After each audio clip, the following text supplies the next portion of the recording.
एउटा हल्लाउँदै चाहिँ भर्खर गोरु बाँधेर गयो। जारो उखाल्न हिँड्नु भनेको हिँड्दैन। गोरु चाहिँ कहाँ लगेर ल्यायो त? अगाएछन् गोरु चाहिँ ड्याममा। जारो उखाल्न आइज एकछिन भनेको भोक लाग्यो भनेर भात खान गयो। आएको होइन तपाईँहरू त्यहाँ आएको। हामी कति 45 मिनट बसेपछि मैले घडी हेरेको 3 बजे आएको, अहिले 3:45 भयो होइन। अघि आएको भएदेखि हेर्नु त हिजो कति गोडीमा हामीले यत्रो गोडेको होइन। अब यता आज चाहिँ थुक्क अलिकति ढिलो भयो। ओ मासतिर हात खुट्टा भाँच्ने कुरा नि भइरहेछ देख्नुभयो। त्यही भएर झार नउखालेर, त्यही भएर छिटो उखाल्नु है। तपाईँको नि भरे बुढाहरूले झार उखाल्लान्, ढाड भाँच्लान्। ओ ल ठिकै छ बोल्नु ल। अब म पनि आएँ है। मेरो काम के हो? झार काट्ने कि उखाल्ने? मेरो होइन म चाहिँ यो काटेको झार, उखालेको झार काट्ने, जरा काट्ने मेरो काम। ल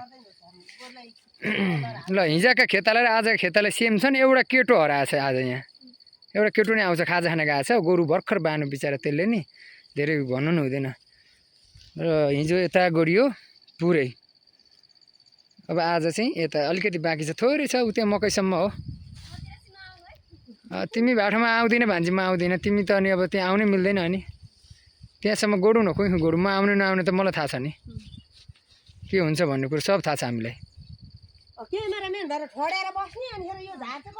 अनि क्यामेराम्यान भएर ठडे म आएर बोल्दै पनि तपाईँहरूको हात चल्छ नि त छिटो।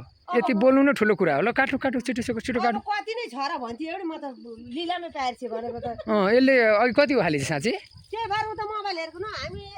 ए बिचरा उखाली चाहिँ 1 निमिषो त्यत्रो बनाइछ। ल राम्रो। कति उखालिस् तार अघि?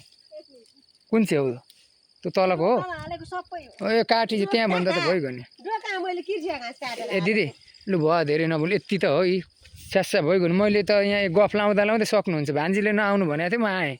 यिनले उखाल्छन् मजाले ल्याएर त यहीँ। ए सबैभन्दा जाँगेरेली हाम्रो भान्जी नै छिन्। अरू त ऊ हाँस्ने 4 माना चटपटेर भटमास खरा ल्याएको यिनलाई। ल हेर्नु त त्यहाँ भरे फेरि मासु भात भनेका छन्। फेरि गाह्रो छ। बिजेत होइन, बिजेत खाएर कहिले बिजेत हुँदैन। हेर्नुहोस्, खान नपाएर बेइज्जत हुन्छ।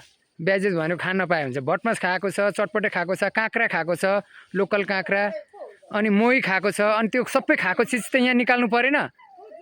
सब निकाल। मलाई नदेखाउनु। म यता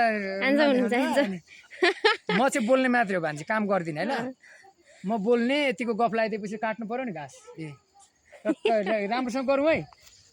यति भन्ने हो क्या। यति बोलेपछि सक्यो। के हुन्छ अरे दिदी? के हुन्छ? ए पीडा, त्यस्ता पीडा अर्कै हुन्छ, पीडा अर्कै हुन्छ। त सब थाहा छ। त्यो अहिले चाहिँ काम गरौँ न भट्टाभट्टै। म त यहाँ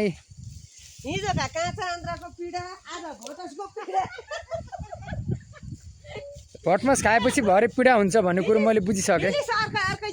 तिमीहरूले भन्नै पर्दैन, मैले सब बुझेको छु। स्याहारेर लाएर भटमास धेरै खाएपछि पीडा त भइहाल्छ नि। ल भइहाल्यो। यति आजलाई यति नै ल।